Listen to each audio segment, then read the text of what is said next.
Can everyone hear me? Good. And cheers.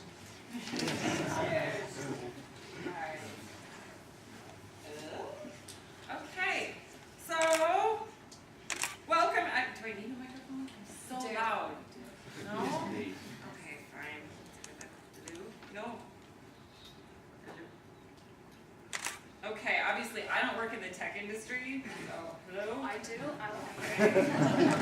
Excellent. Okay. So welcome everyone. Is it working now? Oh, say. So yes, thank you everyone for coming, and thank you everyone for your curiosity and your interest in blockchain. And I guess we'll just kick it. Oh, I'm Bree, by the way, and Tatiana. Fantastic. All right, so Tatiana's here with Microsoft, and I work with Beck Agency, and we are very curious about blockchain. And before we kick off with today's event, I want you to take out your phones and let the world know that you are here. Let your fans know that you are here at this wonderful event. Here is the hashtag you can use, hashtag DT Munich, hashtag WTF is blockchain. So, fantastic. All right, so first we need to explain what actually is digital transformation, because our clients think that digital transformation means a new app or a touch screen. So for those of you who work in digital transformation, you know it's not. Some of you do not work in digital transformation, and so we'd like to explain to you what it is. So Tatiana, what is digital transformation? What is digital transformation? It's more than a hashtag. I can tell you that. I like to think about it as a process of a complex change. Why does it happen? Lots of technology becomes available every day that changes every aspect of our lives.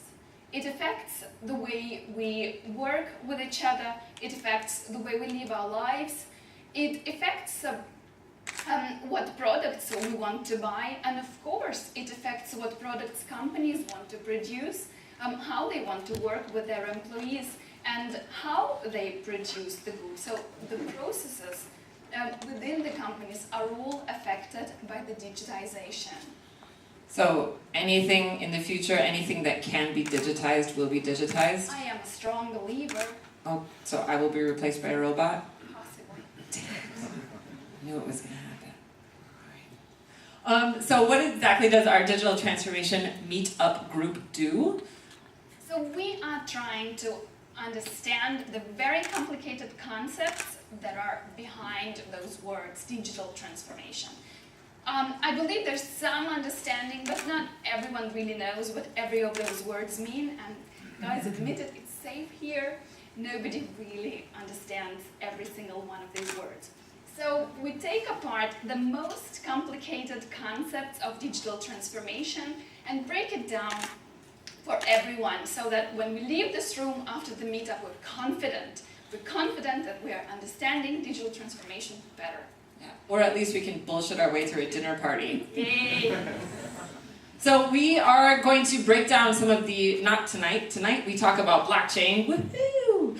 And then in the future we're going to discuss these different complicated buzzword topics that we hear under digital transformation. So machine learning, IoT, Internet of Things, AI, cognitive computing, all these words that we hear thrown around but don't really understand. So that's what our group does. So all these topics are under this umbrella of digital transformation.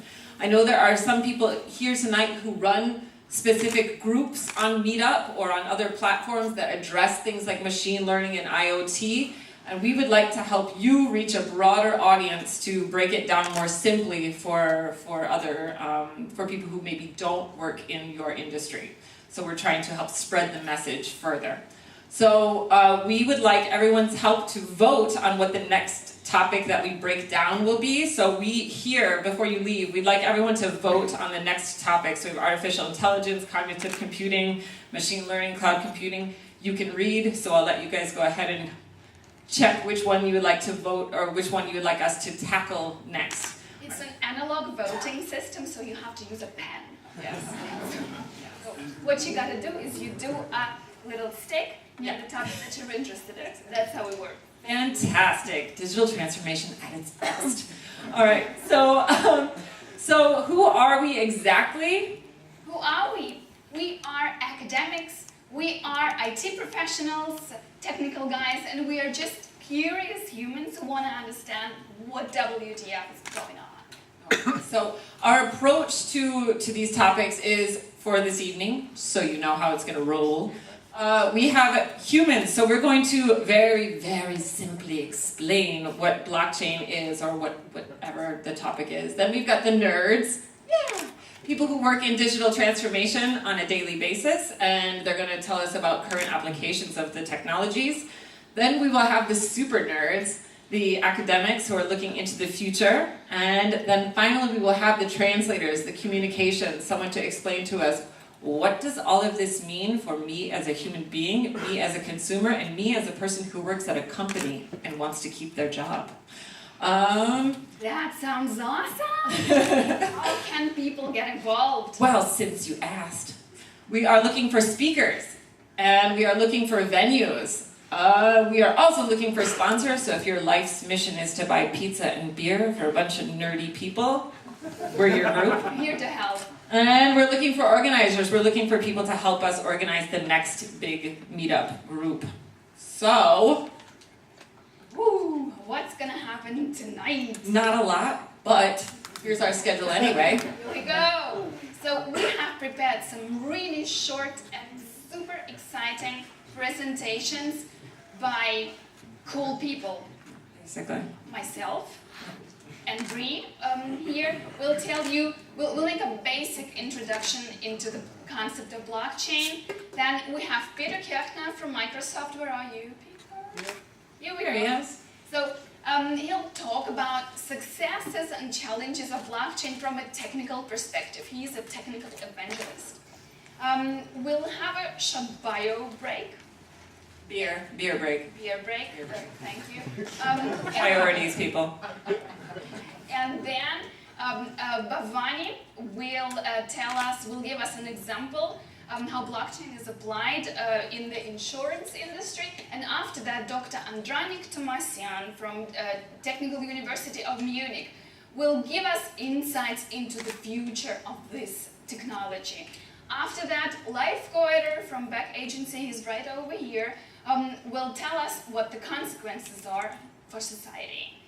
Then we'll have some time for questions, and then And a hardcore rave party all night long. big time until 9 p.m. Yeah. because it's a school night. Okay. All right, so without further ado, we are going to break down what the F is blockchain. So, we are not experts. We are not experts. We are just curious humans who nerded out over the past 2 weeks learning what blockchain was. All right, we dove deep, and we think we simplified it. So WTF is blockchain? Currently, if you are transferring money online to another person, you are not actually transferring money directly to that person. You are transferring the value to a trust-based intermediary, like a bank, PayPal, WeChat Pay, any other mobile payment, and then it passes it to the other person. So we're relying on trust-based intermediaries. Anytime you send anything of value, they take a cut. So in the future, we will be able to send direct, transparent transactions all through the power of the blockchain. Woo-hoo. And before I go any further, let me be very clear. Blockchain is not Bitcoin. All right. Yeah. Who's happy that I said that? Yeah? Who's happy? Yeah! All right. So, if blockchain is not Bitcoin, what is blockchain? Blockchain is the technology on which Bitcoin was built. And it was built by Satoshi Nakamoto, who is either an individual or individuals. We do not know. It's anonymous. And so it built the technology on which on which Bitcoin is built. Some of you may remember a time before internet. I am one of those people. And when internet first came out, there was a confusion about what was internet and what was email. Yeah? So this is similar. Internet is obviously the technology that email was built on, right? Blockchain is the same with Bitcoin. Blockchain is the technology that Bitcoin is built on. Okay, carrying on. So if you remember one thing from that evening, That's all you need to remember, not the same thing. the same.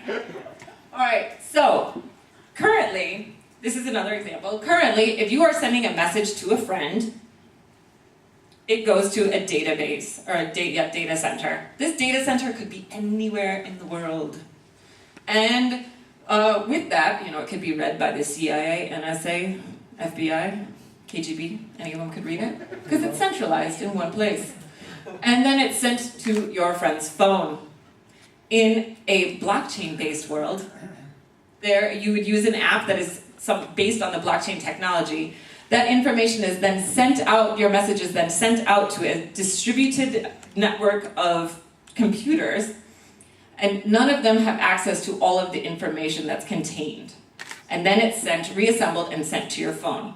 Now, going through everyone who's participated in this decentralized network, those are personal, this is the public blockchain, and those are personal computers. And everyone who's participated in that has a chance to be rewarded. And this would be either through Bitcoin or another cryptocurrency, of which there are, it seems like 300 coming out every day. So any one of those that is the hottest at the time.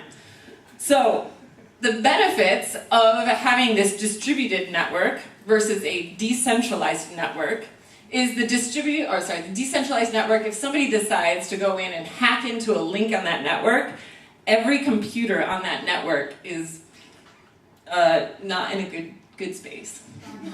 It's bad. It's real bad. But if you try to hack into a distributed network, you hack into a link there, only one computer is disrupted. And not only that, but because they're linked, they all are aware that it's been hacked. So, any questions? Great, we'll keep going. All right, so what we've learned so far is that the blockchain is anonymous. Nobody can see anything. Shared reward, what does it mean? Anybody who gets involved has a chance to get rewarded.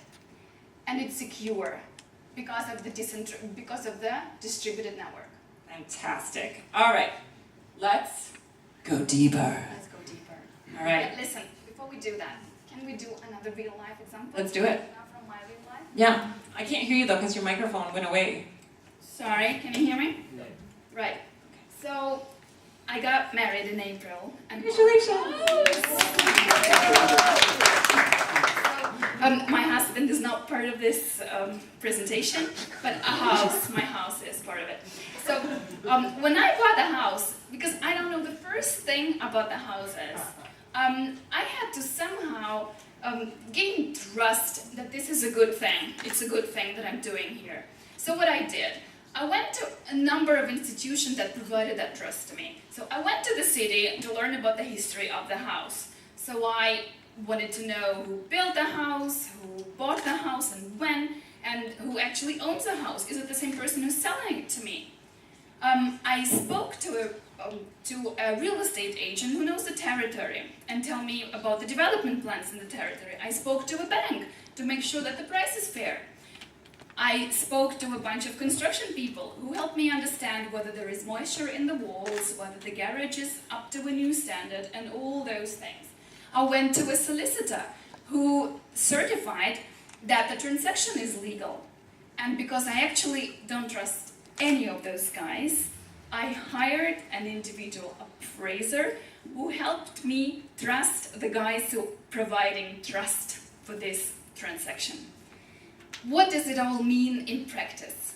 It means days of waiting, phone calls, emails, letters that I had to send and wait for a response.